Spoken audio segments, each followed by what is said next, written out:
এই যেন টাকার খনি। পুরান ঢাকার নারিন্দার লালমোহন শাহ স্ট্রিটের 6তলা ভবনের নিচতলায় 3 কক্ষের ফ্ল্যাটের যেখানেই চোখ যায় শুধু টাকা, স্বর্ণালংকার আর বৈদেশিক মুদ্রার ছড়াছড়ি।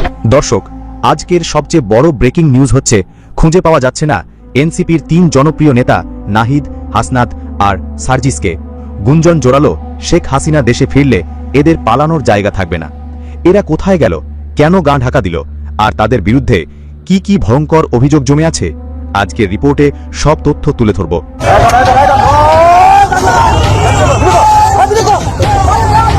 দর্শক, গত কয়েকদিন যাবত ধরে এনসিপির 3 শীর্ষ নেতাকে খুঁজে পাওয়া যাচ্ছে না। হাসনাত আব্দুল্লাহ, সার্জিস ও নাহিদকে খুঁজে না পাওয়ায় ইতিমধ্যে গোপন সূত্রে তার বাড়িতে অভিযান চালানো হয়। সেখান থেকে উদ্ধার হয়েছে কয়েকশো কোটি টাকা। আপনারা দেখলে অবাক হয়ে যাবেন, এত টাকা তারা কোথায় থেকে এনেছে। বিস্তারিত তথ্য জানতে পারবেন এই ভিডিওতে। 1 সেকেন্ডও না টেনে পুরো ভিডিওটি দেখবেন। চ্যানেলে নতুন হলে সাবস্ক্রাইব করে রাখবেন পরবর্তী আপডেট পাওয়ার জন্য। ভিডিওতে একটি লাইক করে দেখতে থাকুন সম্পূর্ণ ভিডিওটি। দর্শক, আজকের সবচেয়ে বড় ব্রেকিং নিউজ হচ্ছে বাংলাদেশের রাজনৈতিক অঙ্গনে একের পর এক চাঞ্চল্যকর তথ্য বেরিয়ে আসছে। খুঁজে পাওয়া যাচ্ছে না এনসিপির 3 জনপ্রিয় নেতা নাহিদ, হাসনাত আর সার্জিসকে। গুঞ্জন জোরালো, শেখ হাসিনা দেশে ফিরলে এদের পালানোর জায়গা থাকবে না। এরা কোথায় গেল, কেন গা ঢাকা দিল, আর তাদের বিরুদ্ধে কি কি ভয়ঙ্কর অভিযোগ জমে আছে আজকের রিপোর্টে সব তথ্য তুলে ধরব। তাই ভিডিওটি একদম শেষ পর্যন্ত দেখবেন। আর প্রতিদিনের নতুন আপডেট পেতে চ্যানেলটি এখনই সাবস্ক্রাইব করুন। দর্শক, 2 দিন ধরেই খোঁজ মিলছে না এনসিপির 3 নেতার নাহিদ ইসলাম, হাসনাত আব্দুল্লাহ, সার্জিস আহমেদের। দলীয় সূত্র বলছে শেখ হাসিনার দেশে ফেরার খবর ছড়িয়ে পড়তেই তারা হঠাৎ নিখোঁজ হয়ে গেছে। আগে মিডিয়ায়, টকশোতে, এমনকি সমাবেশেও তাদের খুব সক্রিয় দেখা যেত, কিন্তু এখন হঠাৎ করেই যেন গায়েব হয়ে গেছেন।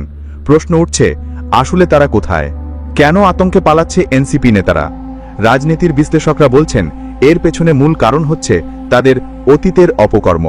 তারা বারবার বলেছে আওয়ামী লীগ ফিরে আসলে কেউ বাঁচবে না, আবার নিজেরাও স্বীকার করেছে সরকার পতনের আন্দোলনের সহিংসতা, অগ্নিকাণ্ড, পুলিশ হত্যা, রাষ্ট্রীয় স্থাপনা ধ্বংস এসবের সাথে তারা জড়িত।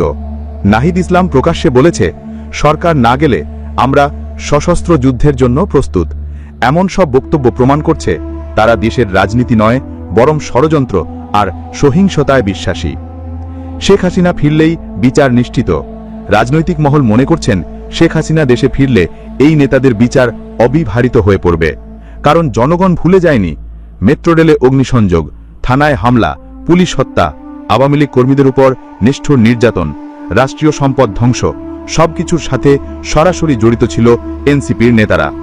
অতএব হাসিনা দেশে ফিরলে তাদের পালানোর জায়গা কোথাও থাকবে না, এটাই আজ মানুষের মুখে মুখে। জনগণের প্রতিক্রিয়া। সাধারণ মানুষ এখন প্রশ্ন করছে, যদি তারা নির্দোষ হয় তবে ভয়ের কি আছে? কেন হঠাৎ গা ঢাকা দিলেন? কেন মিডিয়ার সামনে আর আসছেন না? জনগণের মন্তব্য স্পষ্ট, যারা দেশবিরোধী ষড়যন্ত্র, হত্যা আর অগ্নিসংযোগে জড়িত তাদের প্রতি সহানুভূতি দেখানোর কোনো সুযোগ নেই। অনেকেই বলছে এই টোকাইদের মানুষ ইতিমধ্যেই থুথু মারছে। অপরাধের তালিকা, অর্থাৎ ডকুমেন্টেড অভিযোগ, তথ্য প্রমাণ আর স্বীকৃতি অনুযায়ী এনসিপি নেতাদের অপরাধ: 1. অগ্নিসংযোগ, সেতু ভবন, মেট্রো রেল, এক্সপ্রেসওয়ে, রাষ্ট্রীয় স্থাপনাগুলোতে ভয়ঙ্কর আগুন। 2. পুলিশ হত্যা, 550 বেশি থানায় হামলা চালানো আর অস্ত্র লুট। 3. রাজনৈতিক কর্মী হত্যা, আওয়ামী লীগ কর্মীদের ঝুলিয়ে নির্যাতন করে হত্যা। 4. জঙ্গিদের সাথে সম্পৃক্ততা, নিষিদ্ধ সংগঠন জামায়াত আর আন্তর্জাতিক জঙ্গিদের সহযোগিতা নেওয়া। 5. রাষ্ট্রবিরোধী ষড়যন্ত্র, জুলাই আন্দোলনের নামে সহিংস অভ্যুত্থানের প্রস্তুতি। 6. অসাংবিধানিক সরকার গঠনকে সমর্থন, ভুয়া স্বাক্ষরের মাধ্যমে ষড়যন্ত্রমূলক রাজনীতি।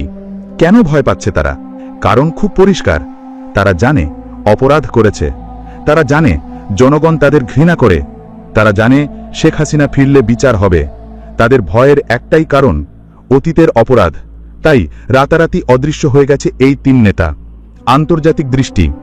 জাতিসংঘের মানবাধিকার কমিশনার পর্যন্ত বলেছেন বাংলাদেশে সহিংস আন্দোলনে জঙ্গিদের সম্পৃক্ততার প্রমাণ পাওয়া গেছে। আন্তর্জাতিক মহলেও এনসিপি নেতাদের বিরুদ্ধে অভিযোগ স্পষ্ট হচ্ছে। তাহলে আর পালানোর জায়গা কোথায়? দেশে বিদেশে সবাই তাদের অপরাধ জানে। আন্দোলনের ভাটা। প্রথম দিকে জুলাই আন্দোলনে হাজার হাজার মানুষ রাস্তায় নেমেছিল, কিন্তু দিন যত গড়াচ্ছে ততই কমছে সমর্থন। মানিক মিয়া অ্যাভিনিউতে ঘোষণাপত্রের দিন খুব অল্প সংখ্যক মানুষ জড়ো হয়েছিল, কারণ সাধারণ মানুষ বুঝে গেছে এই আন্দোলন গণমানুষের নয়, বরং ষড়যন্ত্রকারীদের। ভবিষ্যতের চিত্র। রাজনৈতিক বিশ্লেষকরা মনে করছেন শেখ হাসিনা দেশে ফিরলে এনসিপি নেতাদের ভবিষ্যৎ একটাই, জবাবদিহি আর বিচার। তারা যতই গাঁ ঢাকা দিক, প্রযুক্তির যুগে লুকোনো সম্ভব নয়। তাদের অপরাধের তথ্য ইতিমধ্যে মিডিয়া আর সোশ্যাল মিডিয়ায় ছড়িয়ে পড়েছে। দর্শক, আজকের প্রতিবেদনে আমরা দেখলাম এনসিপির 3 নেতা হঠাৎ গাঁ ঢাকা দিয়েছে। শেখ হাসিনার দেশে ফেরার গুঞ্জনে তারা আতঙ্কে পালাচ্ছে, আর তাদের অপরাধের প্রমাণ এখন প্রকাশ্যে। প্রশ্ন রয়ে গেল, তাদের এই নিখোঁজ হওয়া কি সাময়িক, নাকি স্থায়ীভাবে রাজনীতি থেকে হারিয়ে যাওয়া? সময়ই এর উত্তর দেবে। দর্শক, আপনাদের কি মনে হয় এনসিপি নেতাদের এই আতঙ্কের পেছনে আসল কারণ কি? মন্তব্যে জানাতে ভুলবেন না। এই যেন টাকার খনি। পুরান ঢাকার নারিন্দার লালমোহন শাহ স্ট্রিটের 6 তলা ভবনের নিচতলায় 3 কক্ষের ফ্ল্যাটের যেখানেই চোখ যায় শুধু টাকা, স্বর্ণালঙ্কার আর বৈদেশিক মুদ্রার ছড়াছড়ি। রাতে জব্দ করা টাকা গুনতে গুনতে ফুটেছে ভোরের আলো। এক পর্যায়ে আনা হয় গণনা যন্ত্র। মঙ্গলবার দুপুর 1টায় শেষ হয় হিসাব। সংবাদ সম্মেলনে র্যাব কর্মকর্তা তুলে ধরেন উদ্ধারকৃত টাকা ও সম্পদের খতিয়ান। তবে এই টাকার উৎস কি, সে প্রশ্নের উত্তর মিলবে আরও তদন্তের পর। 26,55,600,000 টাকা উদ্ধার করা হয়েছে। 5,15,00,000 টাকার এফডিআর, প্রায় 1 কেজি ওজনের স্বর্ণ, $9,300, 174 Malaysian ringgit, 5,350 Indian rupee, 1,195 Chinese yen, 11,560 থাই বাত এবং 100 দিরহাম ইউএই মুদ্রা আমরা এই অপারেশন থেকে উদ্ধার করতে পেরেছি। এই টাকাটা কিসের টাকা? সেই সম্মানিত দর্শক, শেখ হাসিনা বাংলাদেশ থেকে পালানোর পর কিন্তু ক্ষমতা দখলে নিয়েছে ডক্টর মোহাম্মদ ইউনূস। ডক্টর মোহাম্মদ ইউনূস ক্ষমতা দখলে নেওয়ার পর কিন্তু ছাত্ররা যারা শেখ হাসিনাকে পালাতে বাধ্য করেছে, তারা রীতিমতো মগের মূল্য পেয়েছে। দেশকে যেভাবে তারা চালাচ্ছে, সাধারণ জনগণ ডক্টর মোহাম্মদ ইউনূসের এ সকল সমন্বয়কের উপর কঠিনভাবে ক্ষিপ্ত। দর্শক, এরই মধ্যে এনসিপির শীর্ষ নেতাদের খুঁজে পাওয়া যাচ্ছে না। তারা কোথায় লুকিয়ে আছেন তাও বের করতে পারছেন না গণমাধ্যম। তারা বক্তব্য দিচ্ছে না কয়েকদিন যাবত ধরে। দর্শক, ইতিমধ্যে আপনারা দেখেছেন বাড়িতে অভিযান চালানো হয়েছে। অভিযানে কিন্তু 26 কোটি টাকা উদ্ধার করা হয়েছে, এমনকি স্বর্ণ অলঙ্কারও উদ্ধার করা হয়েছে। দর্শক, এই ভিডিওতে যে তথ্যগুলো আপনারা পেয়েছেন, এই ভিডিও সম্পর্কে আপনাদের মূল্যবান মতামত অবশ্যই কমেন্টে জানাবেন এবং পরবর্তী আপডেট ভিডিওগুলো সবার আগে পেতে চ্যানেলটিকে এখনই সাবস্ক্রাইব করে রাখুন। আসসালামু আলাইকুম।